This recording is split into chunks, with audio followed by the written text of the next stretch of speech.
अभिमन्यु अर्जुन और सुभद्रा के पुत्र थे। वे अर्जुन के समान वीर थे। वो सभी प्रकार के हथियारों से अच्छी तरह वाकिफ था। अभिमन्यु ने अपने जीवन को दांव पर लगाकर शक्तिशाली कौरव योद्धाओं से लड़ाई लड़ी और लड़ाई के दौरान एक नायक की मृत्यु हो गई। आइए जानें इस महान योद्धा के बारे में। कुरुक्षेत्र में कौरव पांडव युद्ध के दौरान द्रोणाचार्य कौरव सेना के सेनापति थे। कौरवों को पांडव सेना द्वारा लगातार पराजय के कारण वो नाखुश था। पांडवों को हराने के लिए द्रोणाचार्य ने चक्रव्यूह नामक एक चक्रव्यूह में अपनी सेना की व्यवस्था की। द्रोणाचार्य जानते थे कि श्रीकृष्ण और अर्जुन के अलावा कोई भी इस चक्रव्यूह में प्रवेश नहीं कर सकता। श्रीकृष्ण ने शस्त्र न रखने की शपथ ली थी और अर्जुन दूर दूर तक युद्ध में लगे थे। पांडव चिंतित थे और दुविधा में थे कि क्या करें।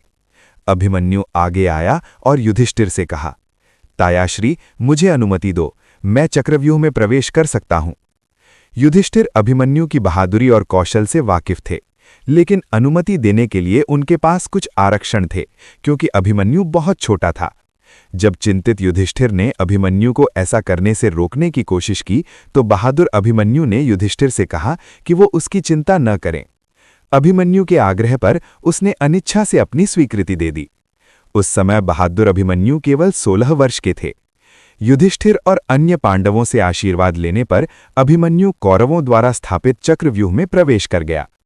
अभिमन्यु वो करने में कामयाब रहा जो पांडव सेना के अन्य महारथियों ने नहीं किया था। उनके साथ उनके सैनिक भी थे। लड़ते लड़ते वो भूल भुलैया के अंदर और गहराई में चला गया, लेकिन कौरव सेना के भयंकर योद्धाओं द्वारा अवरुद्ध किए जाने के कारण उसके सैनिक उसका पीछा करने में असमर्थ थे।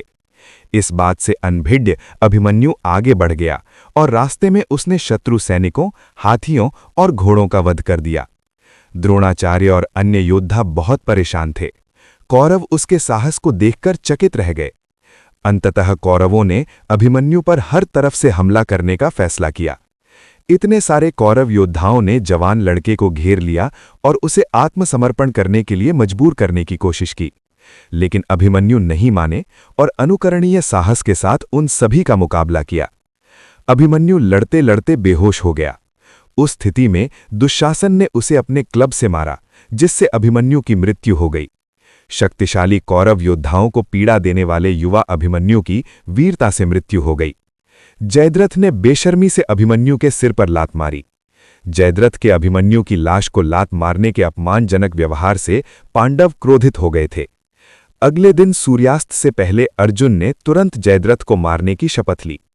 अर्जुन ने अपनी शपथ पूरी करके अपने पुत्र की मृत्यु का बदला लिया। बच्चों, ऐसी होनी चाहिए बहादुरी और साहस। अभिमन्यु ने अपनी छोटी उम्र में अद्वितीय वीरता का प्रदर्शन किया। बहादुरी से सब कुछ हासिल किया जा सकता है। हमारी वीडियो को लाइक, शेयर और चैनल को सब्सक्राइब कीजिए।